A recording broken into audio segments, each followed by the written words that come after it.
Today's story is about a guy who spent 5 years being someone's financial safety net, emotional anchor, and on-call vacation planner, all rolled into one. He booked a 2-week beach resort trip, dropped a $2,000 non-refundable deposit straight out of his savings, and then his girlfriend dumped him, admitted she'd been cheating, and casually assumed she was still going on that trip. As friends, obviously. What he did with those tickets is exactly why you're here today. Grab whatever you've got and settle in, because this one builds slowly and pays off beautifully. Let's get into it. We're better as friends, honestly, she assured me, so I agreed. Then she discovered friendship didn't include me covering her half of the vacation, especially not when I took someone else instead. My name's Alex and I'm 34. I work as an operations manager at a mid-sized consulting firm. Decent pay, steady work, the kind of job that doesn't make for exciting conversation at parties, but keeps the lights on and the savings account growing. I'm a planner by nature. I like order, I like reliability, and I've always believed that being the stable one in a relationship is a feature, not a flaw. That belief was about to get stress tested in a serious way. I met Jenna in college. She was a graphic design major with this electric, restless kind of energy. The type of person who had 4 plans going at once, and somehow made all of them sound like the most interesting thing in the world. She walked into a room and immediately became the center of it.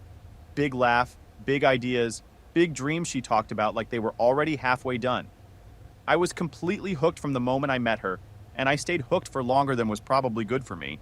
We graduated and moved into a downtown apartment together. Nothing fancy, small kitchen, 1 bedroom, a view of the parking structure across the street, but it felt like the right kind of start. I went into it fully committed to making it work, which in practical terms meant being the one who held things steady while she built something of her own.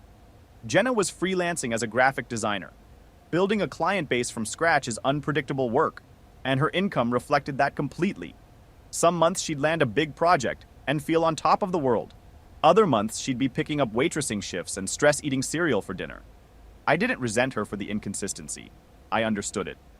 I picked up the slack without making it a thing, paid most of the rent and utilities, helped her put together a professional website and portfolio, worked overtime when she needed software or industry events she couldn't afford. I told her we were a team. Your success is our success. I meant every word of it. There's one night I think about more than any other from those early years. About 2 years into living together, she lost her biggest client without any warning. A long-term contract just evaporated. Bills were stacking, and she had nothing lined up.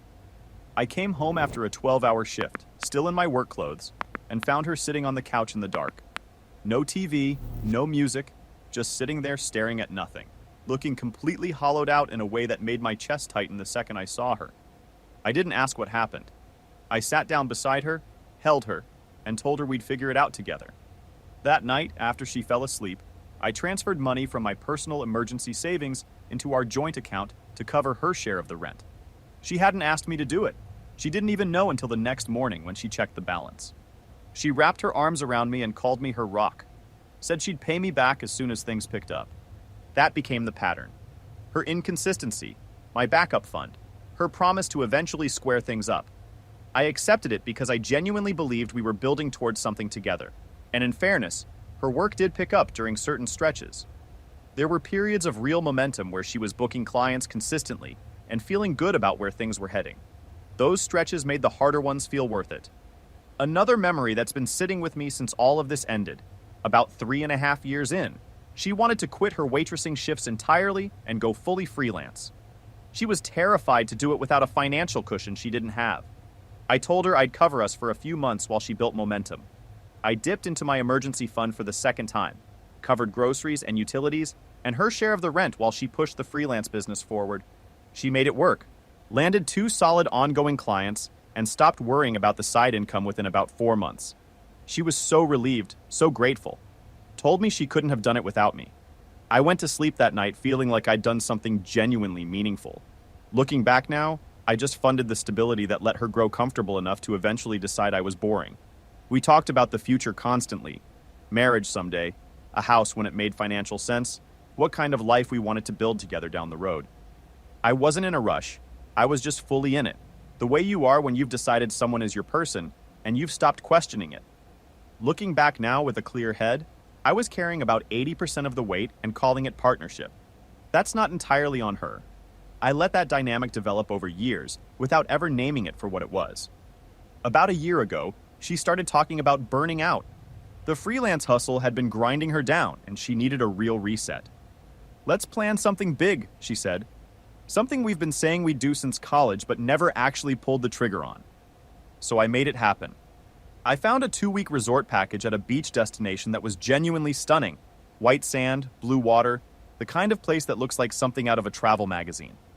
I put down the $2,000 non-refundable deposit from my savings, fully expecting she'd cover her half when her next client payment came in. The remaining balance wasn't due for several months. We had time.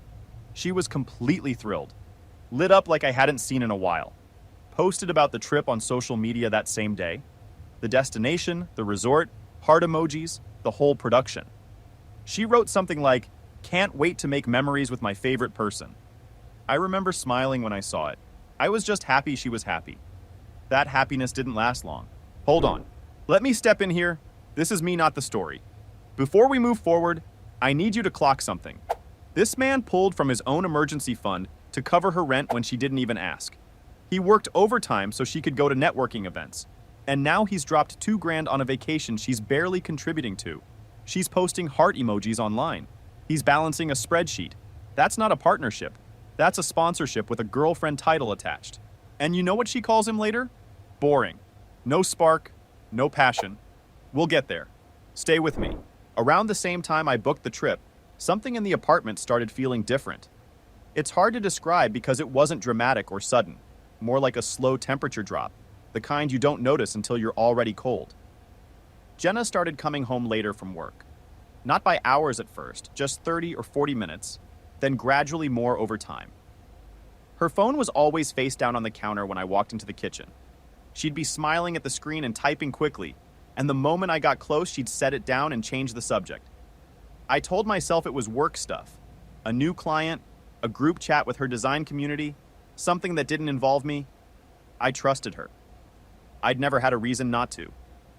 She started reposting things online that I noticed but didn't comment on. Quotes about craving adventure. Memes about outgrowing comfortable routines. Posts about needing someone who keeps life interesting. I'd see them scroll past in my feed and feel this low-grade unease I couldn't quite locate. But I kept talking myself out of it. People post random things. It doesn't mean anything. Then came the mentions of Mark, a coworker of hers. Musician on the side, guitarist in some local band that played underground shows. She brought him up the way you'd mention anyone from work. Casually, in passing, like he was a completely normal thing to talk about. He'd planned a last-minute road trip and just went. Got backstage passes to some show through a contact. Always doing something, always in the middle of some project. She'd laugh when she talked about him. This easy, light laugh that I hadn't heard her use about anything involving me in a while. I noticed. I didn't say anything. She started canceling things I'd planned for us. A dinner reservation she'd been looking forward to, she'd text an hour before to say she was staying late with friends. A movie night at home, she'd cut it short and go to bed early. A weekend picnic I'd organized specifically because she said she wanted to get outside more. She rescheduled twice and then stopped mentioning it entirely. Our intimacy dried up over the course of a few months. She said she was tired, stressed about work. I gave her space because that felt like the right thing to do when someone says they need it. But the distance didn't shrink. If anything, it grew. There were evenings when I'd come home, cook dinner, put it on the table, and she'd eat with her phone beside her plate like I was background noise. I'd try to start a conversation and get one-word answers. Then she'd disappear into the bedroom saying she needed to unwind. I'd sit there at the table thinking about what I'd done wrong and coming up empty. I hadn't changed. I was exactly who I'd been for 5 years. That somehow made it worse. Privately, I was starting to question everything. Was I too stable? Too focused on building something steady when what she wanted was unpredictable? I started second-guessing qualities I'd always considered strengths. The planning, the consistency, the way I worked hard to make our life reliable and solid. I suggested we shake things up, maybe book a spontaneous weekend trip somewhere neither of us had been. She waved it off, said we were fine, said I was overthinking it. I was lying awake at 3 in the morning running through every possible explanation, so I'm not sure that qualifies as overthinking. But I stayed quiet. I'd turned down a promotion the previous year that would have required extended travel because I wanted to stay close to home. I'd pulled back on things I actually cared about: photography, long trail hikes, a reading habit I'd dropped completely, to keep my schedule open for us. I'd built my life around the assumption that this was where I was supposed to be, and now I was feeling it hollow out from the inside without understanding why. I kept telling myself it was a rough patch, that relationships go through these things and come out the other side. It wasn't a rough patch. The truth showed up on a Tuesday night in early fall. I got home earlier than usual and stopped at her favorite Thai place on the way. Same order we'd been doing since our first year together. I set the table, lit a candle, and sat there for a few minutes just hoping that a quiet dinner was all we needed to close whatever gap had been growing between us. She walked in around 8. Eyes on her phone, purse still over her shoulder, didn't register the table set up at first. I said hey and asked how her day was. She set her bag on the couch and let out a long breath. "Alex, we need to talk." I know what those words sound like when someone says them a certain way. My stomach dropped. I nodded and sat down. She paced for a moment, arms crossing and uncrossing, not making eye contact. Then she stopped, looked at me, and told me she'd been doing a lot of thinking about us. That she loved me but thought we were better as friends. That we'd grown apart, that she was craving something different, someone who could push her outside her comfort zone. I asked her calmly if there was someone else. She paused just long enough to answer before she opened her mouth. Then she nodded. Mark from work. They'd been spending time together, she said. Nothing serious yet, but he understood her in a way I didn't. He was spontaneous, always planning something, always alive. With me, she said, it was just work, home, repeat, same routine. She needed more than that. I pointed out that I had literally just booked a 2-week vacation specifically to break out of that routine. She rolled her eyes, said it wasn't really cheating because we'd basically been roommates for months anyway. Said she'd been hinting through those posts and I should have picked up on it sooner. Said I was too logical, too structured, too focused on planning and stability to ever make her feel truly excited. Mark had taken her to an underground show the previous weekend and it was incredible. I would have hated it. Too loud, too unplanned. She laughed a little when she said that. She reminded me of the one time I said skydiving sounded too risky. Said that was me, always playing it safe. Said she deserved someone who matched her energy. I sat there and let her keep going for a minute because at that point I was more curious than hurt. The full picture was assembling itself in real time. She went on about how Mark never overthought things, never needed a plan, never had a 5-step process for everything, which was apparently how she'd come to describe my general approach to life. She said she felt like she'd been living in a color-by-numbers painting for 2 years when what she wanted was something raw and unpredictable. She actually said color by numbers. I remember that specifically because the irony of it hit me a few days later. She'd spent the last 2 years posting carefully curated couple content on social media, complete with matching aesthetics and thoughtful captions. And now spontaneity was the brand she was trying on.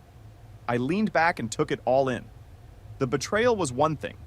The way she was framing it, like my reliability was the reason she cheated, like being dependable was a character flaw she'd been patiently enduring. That part cut differently. She wasn't just ending the relationship, she was rewriting 5 years of it in the span of 10 minutes. She said we could stay friends. We had history, didn't have to make it messy, could still grab coffee here and there. And then, and I want you to really absorb this next part, she said we should still go on the vacation together, as friends. Said it would be awkward to cancel at this point. Said she'd pay me back her half eventually. I sat there looking at her for a long moment. Then I said, okay. She blinked. Like she expected me to fall apart, or argue, or beg her to reconsider. When I just sat there calm and said okay, she actually commented on it. Said this was exactly why things wouldn't work between us. No emotion, no fight. Mark would have argued because he actually cared. I told her I cared. I just wasn't going to beg. I got up and went to the bedroom and packed an overnight bag. When I walked back through the living room with my duffel and my keys, she was standing in the hallway with her arms crossed, almost looking disappointed that I wasn't going to give her a scene. She asked if I was really just leaving like that. I told her friends don't live together, grabbed my keys, and walked out. She stood in the hallway, the door closed behind me. I drove to my buddy Nate's place and crashed on his couch. Pause for a second, because I need to talk about what just happened. She cheated, told him to his face, explained in detail that it was because he was boring and a guy named Mark made her feel alive, and then asked if she could still go on the vacation he paid for, as friends. And his response was to say, okay, pack one bag, and walk out without raising his voice. No begging, no blow-up, no speech at the door. She stood in that hallway waiting for a scene and got complete silence. That composure is rarer than people think, and 100 times more effective than yelling. Keep going. It gets better. That first night at Nate's was rough. He had a pull-out couch that was about 3 inches too short for my legs, and I lay there staring at the ceiling replaying 5 years in a loop. Not just the conversation, all of it. The emergency fund transfers, the overtime shifts, the promotion I passed on, the photography gear sitting in a bag I hadn't touched in 2 years, the trail hikes I'd put off indefinitely, everything I'd quietly arranged around making our life work, stacked up in my head at once while I stared at a water stain and tried to process the fact that none of it had mattered in the end. She'd traded 5 years of that for a guy who took her to a loud show and called it spontaneous. But I didn't text her, didn't call, just let it sit. The unfairness was the hardest part to move through. She cheated, admitted it straight to my face, reframed the whole thing so I looked like the cause of it, and then asked about the vacation deposit in the same conversation. But I'd been around long enough to know that falling apart in the direction of someone who just disrespected you is the worst possible use of your energy. Nate was solid about the whole thing. He let me know that same night that she was showing her true colors and I deserved better, and he said it without making a production of it. He kept the coffee stocked and gave me the couch for as long as I needed without pressure. I took a few days off work to get my head straight, started running again. Real runs, hard ones, early in the morning before anyone else was out. The physical reset helped more than I expected. There's something about grinding through a 5-mile run at 6 in the morning that puts a pretty sharp edge on what actually matters and what doesn't. I went back to the gym and actually pushed myself instead of going through the motions. I started writing things down at night, which felt slightly ridiculous but helped more than I expected.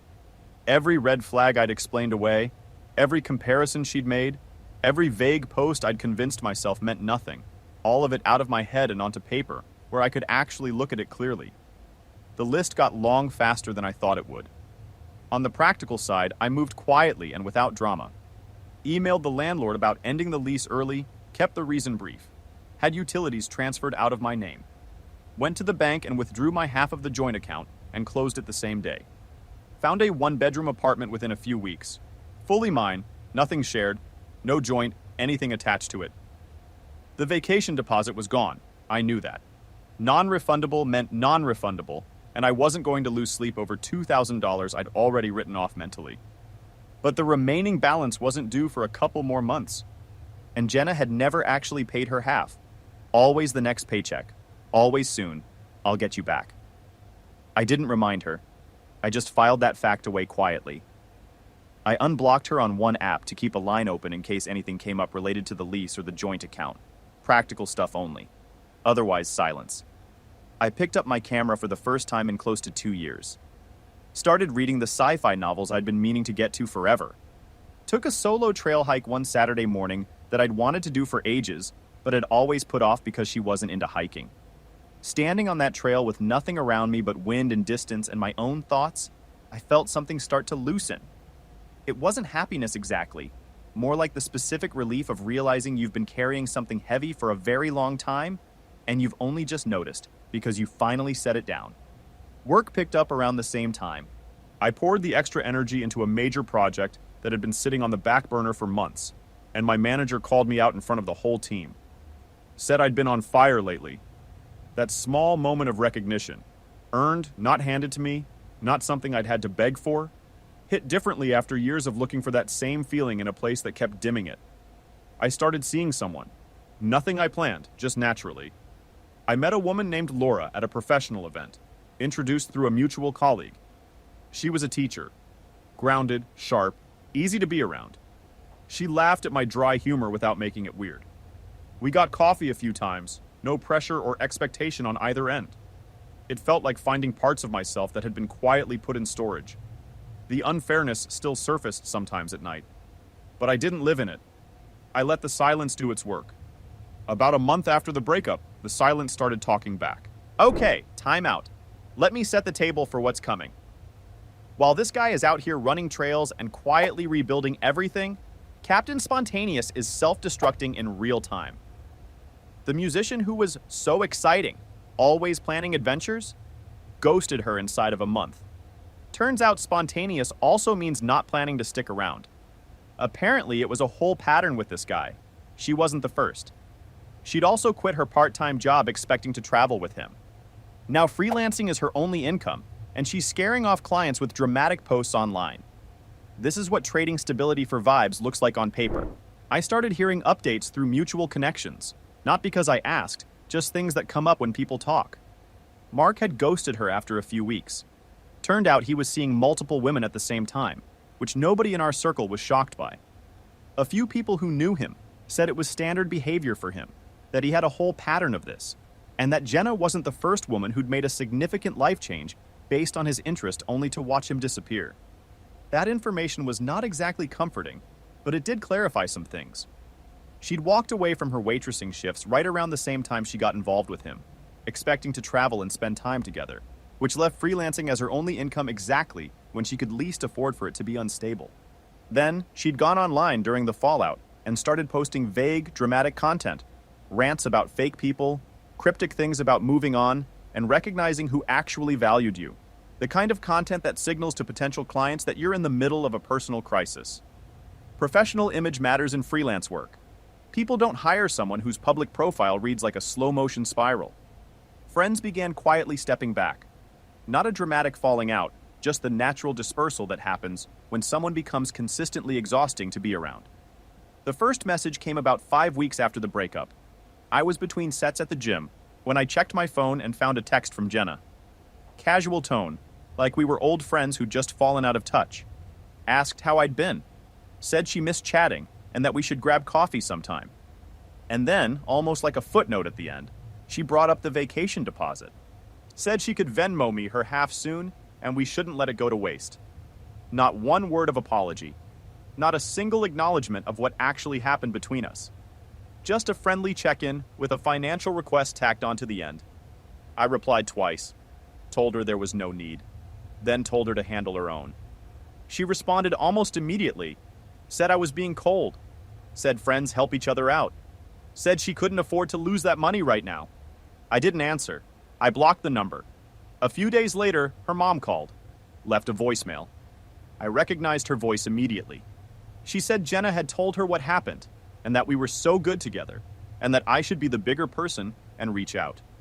She used the phrase, family sticks together, like Jenna and I had been family, or like calling yourself a close friend of an ex automatically enrolls you in the network. I deleted the voicemail without responding. Then Tina, Jenna's best friend, the type who had been enthusiastically enabling her drama for years, sent me a text. Said I was being cold, said Jenna was hurting, said the cheating quote-unquote just happened, and at least I should hear her out about the trip because she needed a break. I replied once, told her it wasn't my problem. Then I blocked Tina too. About a week after that, a call came in from an unfamiliar number while I was at my desk. I let it go to voicemail, almost deleted it without listening, but curiosity got the better of me. It was Jenna, new number, different voice than I'd heard in that apartment. Softer, cracking at the edges. She said, okay, I was right. She was wrong. Mark had turned out to be a jerk who used her and disappeared. She was sorry for how she'd ended things. She said she missed me. And then, in almost the same breath, she mentioned she was 3 weeks behind on rent and that freelancing wasn't paying, and she asked if I could help her out, as a friend. She'd pay me back. Promise. I didn't call back. Then she came to my office. I was heading out for lunch, stepping off the elevator, when I saw her standing in the lobby. She looked completely different from the confident, slightly smug woman who'd laughed at the Thai food going cold on the table. Frazzled. Tired in a way that sat in her face. Her hair wasn't done, her eyes were puffy, and she was watching the elevator bank like she wasn't sure what she was going to say the second she saw me. She rushed toward me the moment I walked out. I stopped, kept my face neutral and my voice flat, asked her what was going on. She said she was sorry for all of it. The cheating, the way she'd handled the conversation, the things she'd said. Mark had turned out to be volatile. Things got bad before they ended, and now she was alone, broke, behind on rent. The friends she'd been venting to online had quietly stopped picking up. She looked at me like she was putting something together for the first time, and said I was always the one who actually showed up. She asked if we could try again, or at minimum, if she could come to me as a real friend when she needed support. I told her I was genuinely sorry about what happened with Mark. Then I told her the chapter was closed. Her expression shifted. The softness folded back, and something sharper moved in underneath it. She straightened up and said I owed her. After all those years she'd put up with my boring routine, she said. After sticking around that long, the least I could do was cover her half of the trip. There it was. I said friends don't cheat and then demand money. She snapped, called me petty, said Mark was right. I was spineless. No wonder she left. I turned around and said goodbye. She raised her voice, told me I'd regret this, told me I was throwing away the best thing that ever happened to me. Security walked her out while I went back upstairs, heated up my lunch at the office microwave, and ate at my desk in complete peace. That encounter had the strange effect of closing something off inside me that had still been slightly open. Up until that moment, there had been a small part of me, the part that spent 5 years believing in her, the part that sat next to her in the dark when she lost her biggest client, that had been waiting for a version of her that was genuinely sorry. The office visit made it clear that version wasn't coming. She wasn't there to apologize. She was there because her backup plan had failed, and I was the next option on the list. Once I saw that clearly, there was nothing left to feel conflicted about. Wait, let me make sure this lands properly. She walked into his workplace, a building she knew because she'd been there during better times, showed up unannounced with a carefully arranged sob story, and the second he didn't reach for his wallet, she pivoted straight to, "You owe me for tolerating your boring routine." That's not remorse. That's a vending machine that ran out of product and started kicking you. The audacity of framing 5 years of being financially supported as a hardship she nobly endured. And this man stood there, said goodbye, went back upstairs, and ate lunch. Absolutely no notes. Carry on. The remaining vacation balance came due about 2 months after that. I paid it in full. For 2 people. Just not the 2 people it was originally booked for. By then, Laura and I had developed into something real. Not just occasional coffee, actual time together. Weekend hikes where neither of us checked our phones, long dinners that ran late, conversations that didn't have any hidden edges or subtle digs buried underneath them. She was easy to be around in a way I'd honestly forgotten was possible. She thought my planning instinct was useful, not a personality defect. She appreciated that I followed through on things. She had her own life, her own goals, her own sense of direction. And she wasn't looking for someone to prop her up financially or emotionally. She just wanted good company. When I brought up the trip one evening, told her the whole backstory, what it was originally supposed to be and what it had turned into, she just listened without making it a production. No drama, no overthinking it. When I asked if she wanted to come, she smiled. She said she'd love that. No conditions, no negotiation. No, I'll get you back eventually. Just straightforward excitement about going somewhere beautiful with someone she actually wanted to spend time with. We booked the flights, packed the bags, started counting down the days. The final scene played out at the airport on the morning we left. We were early, bags checked, coffees in hand, working our way toward the gate. I spotted Jenna before she saw me. She was standing near the check-in counters with a carry-on, alone, looking worn in a way that was hard to miss even from across the terminal. She wasn't dressed the way she used to dress when she wanted to make an impression. No effort in it. Just someone who looked like they'd been through a few hard months and hadn't quite landed yet. She must have seen something on social media or heard through someone in our old social circle that I was still going on the trip. I don't know exactly how she found out, but she was there. She locked eyes with me and came straight over. Laura felt the shift in the air before I said a word. She moved slightly closer without making anything of it.